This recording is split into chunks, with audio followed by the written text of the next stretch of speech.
Finding the smallest number in a list of 5 items takes a quick glance, but finding the minimum and maximum simultaneously in a dataset of 5 million or instantly pulling the exact median value requires a different approach. This brings us to what computer scientists call the selection problem.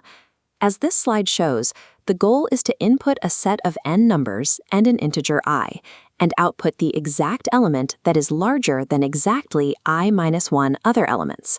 In plain terms, if I is 1, you're looking for the absolute smallest element. If I is n, you want the maximum. And if I is somewhere in the middle, you're targeting a specific rank, like the median, while ignoring the rest of the noise. Scanning the list one by one works for a handful of items. To solve these targeting variations efficiently at scale, we drop the linear loops and adopt a recursive divide and conquer strategy, splitting the data, solving the tiny pieces, and comparing the winners. Let's apply this to finding the minimum and maximum at the same time. Instead of scanning the entire array twice, we split it in half and then in half again until the pieces are impossibly simple. At the very bottom of this recursive tree, we hit our base cases. If a chunk has been reduced to just one element, it acts as both the local minimum and maximum. If it has exactly 2 elements, a single comparison instantly sorts them into a minimum and a maximum slot. Now the algorithm merges these results back up the tree. Instead of cross-comparing everything, the minimum from the left branch goes head-to-head with the minimum from the right. The maximum from the left battles the maximum from the right. Let's test this logic. If the left branch returns 3 as its minimum and 42 as its maximum, and the right branch returns 8 and 99, what are the exact 2 comparisons needed to clear this node? We only compare the 3 against the 8 and the 42 against the 99. The final pair for this level is 3 and 99. By ignoring the middle numbers, the 8 and the 42 never interact, we save vast amounts of processing time across the entire dataset.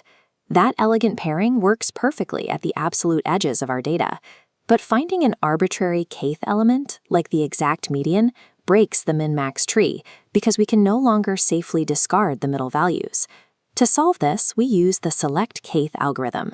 As shown in this code snippet, the strategy hinges on finding an optimal pivot value to guide our search through the data.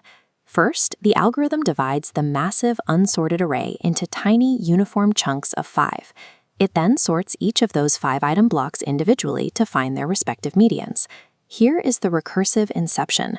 We call select kth on that new, smaller list of medians to find the median of the medians. This single number becomes our pivot. With our carefully chosen pivot in hand, we sweep through the original array and partition it, throwing all values smaller than the pivot to the left and all larger values to the right. Taking the time to calculate the median of medians guarantees our pivot lands near the true middle of the dataset. Because the split is balanced, we ensure we can safely eliminate a massive fraction of the array in the next step, avoiding worst-case linear slowdowns. Once the partition is complete, the algorithm enters a final trap. We must evaluate where the pivot landed geographically, compared to the kth position we're actually looking for. Outcome 1 is straightforward. If the pivot's new index exactly matches our target -1, we got lucky. The pivot is our answer, and the search ends. Outcome 2, if the pivot's position is greater than our target, our answer is trapped somewhere in the smaller values. We recursively trigger select k on just the left side of the partition. Outcome 3, our target is larger than the pivot. We search the right side, but we must mathematically adjust our target k to account for all those left side elements we just eliminated. Looking at both methods side by side, the patterns become clear. The min-max tree extracts extremes by bubbling local pairs upward. The select kth method pinpoints exact medians by finding a central pivot and crushing the array inward. Whether you are hunting for absolute extremes or a perfect median, the strategy holds up. Break the impossible search space down, establish clear boundaries, and let